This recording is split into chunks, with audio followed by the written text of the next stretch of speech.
Adoçantes enquanto substitutos de açúcar, naturais ou artificiais, são sempre uma boa escolha? Isso que eu trago hoje no podcast Elas Mais.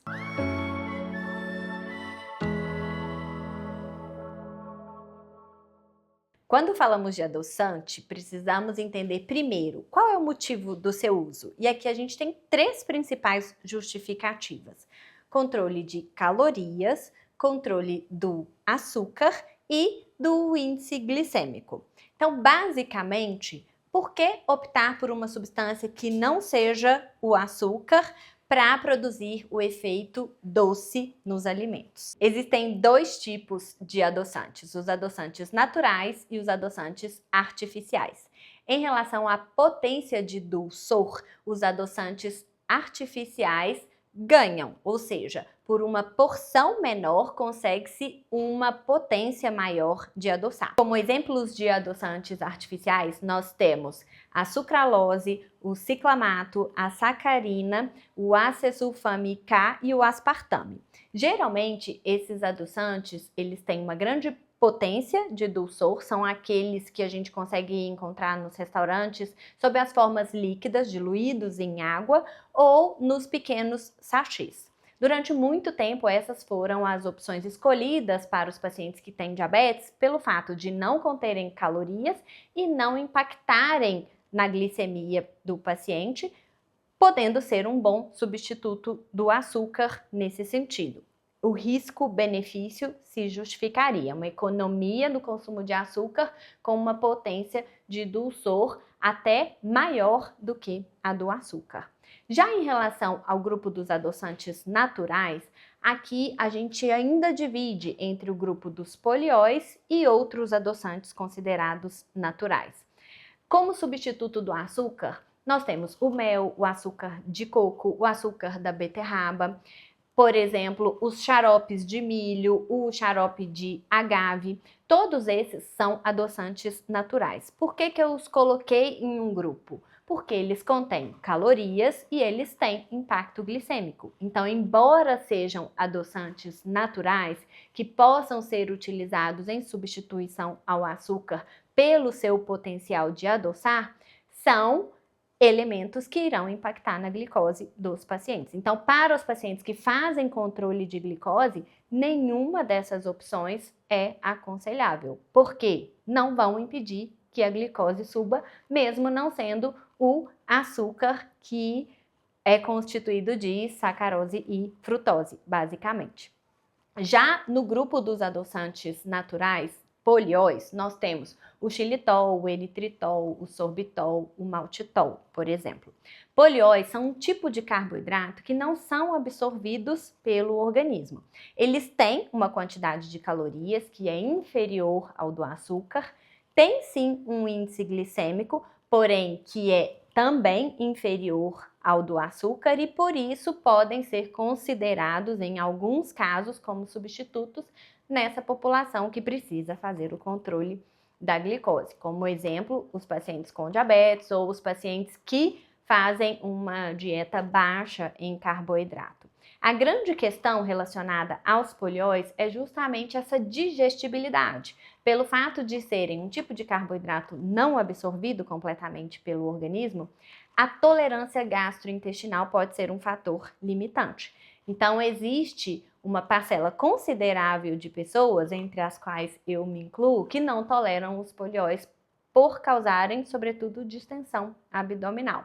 Então, xilitol, eritritol, maltitol, sorbitol, todos eles podem causar algum desconforto abdominal ou diarreia em algumas pessoas que sejam mais sensíveis. Em relação a alguns deles especificamente, o eritritol é aquele que possui um índice glicêmico mais baixo, mas, em contrapartida, ele pode ter um gosto residual gelado. Então, algumas pessoas também percebem esse paladar residual e, às vezes, não gostam dessa sensação. O xilitol é o que tem maior efeito gastrointestinal, sobretudo nessa produção de gases em pessoas mais sensíveis. Em contrapartida, ele é o adoçante utilizado, por exemplo, em gomas de mascar, em chicletes, porque ele é demonstrado ter uma proteção ali dentária. Então, ele tem uma utilidade realmente na odontologia. Parece que protege em relação ao surgimento de cáries. Já o sorbitol e o maltitol, eles são polióis menos, vamos dizer assim, menos nobres. Tem um índice glicêmico mais aumentado e geralmente por custarem mais barato é o que essa indústria utiliza em maior escala nesses doces fits, chocolates, bombons como substitutos do açúcar. Mas há que se ler rótulos e ver se realmente isso se justifica. Se não há outras substâncias ali misturadas para dar corpo, para dar sabor e realmente ver se vale a pena substituir algo que contenha açúcar em uma quantidade controlada por algo que contenha substitutos de açúcar, porém muito misturado com muitos outros ingredientes. E agora falando sobre o grupo dos adoçantes naturais de melhor qualidade, aqui a gente tem 2 especificamente, que é a estévia. A estévia é um adoçante natural derivado da folha dessa planta que chama estévia. Na verdade, o adoçante chama-se glicosídeos de esteviol e eles têm um potencial de adoçar muito superior ao do açúcar, por isso pode-se utilizar uma quantidade muito pequenininha para produzir um dulçor muito significativo. Porém, a maioria das formulações comerciais que a gente encontra disponíveis, eles não são tão puros, então algumas pessoas podem perceber um gosto residual. Mas a estévia natural, pura, ela não tem um gosto residual tão importante. Existem algumas marcas comercializadas no Brasil que vale a pena testar, porque realmente é um adoçante natural, sem calorias e sem impacto glicêmico. Então, entre eles é uma excelente opção em relação a substituir o açúcar. E o segundo é o monk fruit, que é fruta do monge, se for a tradução literal para o Brasil, mas geralmente ele realmente é vendido com esse nome, que também é um adoçante natural, que não tem índice glicêmico e que não tem calorias e funciona também muito bem como substituto do açúcar. E a grande promessa que já existe fora do Brasil, no Brasil ele pode ser comercializado, embora a gente ainda não encontre tão disponível nas prateleiras, é a alulose. A alulose é um substituto do açúcar natural, sem calorias, com baixo índice glicêmico e com 0 de sabor residual. Fora do Brasil já é possível encontrar sob formato de pozinho ou mesmo ele dissolvido em água ou mesmo nessas preparações para forno e fogão.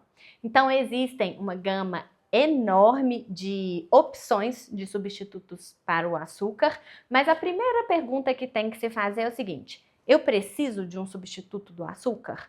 Porque para a saúde, o mais importante seria controlar o consumo de açúcar. Acontece que na nossa alimentação habitual, ocidental, padrão, existe um consumo muito além de carboidrato do que é o recomendado. Nos produtos industrializados que nós temos por hábito consumir com uma certa regularidade, existe uma grande quantidade de açúcar com nomes disfarçados. Então, quando você não sabe o que você está consumindo, realmente fica mais difícil controlar a quantidade. Nesses casos, é indicado para adoçar um café, para adoçar um suco, que você utilize, por exemplo, esses substitutos de açúcar. E opte por aquilo que lhe faz mais sentido. O que agrada mais o seu paladar, se você precisa controlar calorias e se precisa estar atento ou não ao impacto na sua glicemia. Se você gostou desse episódio, compartilhe com outras mulheres que também estão em busca por uma vida mais leve, longa e com propósito. Aproveita também para seguir o podcast e explorar os outros temas já disponíveis lá. Tem muita conversa boa te esperando. E me conta o que você achou. Suas dúvidas, sugestões e temas que gostaria de ver por aqui fazem toda a diferença. Deixe seu comentário lá no Instagram ou na plataforma em que você estiver me ouvindo e até a próxima.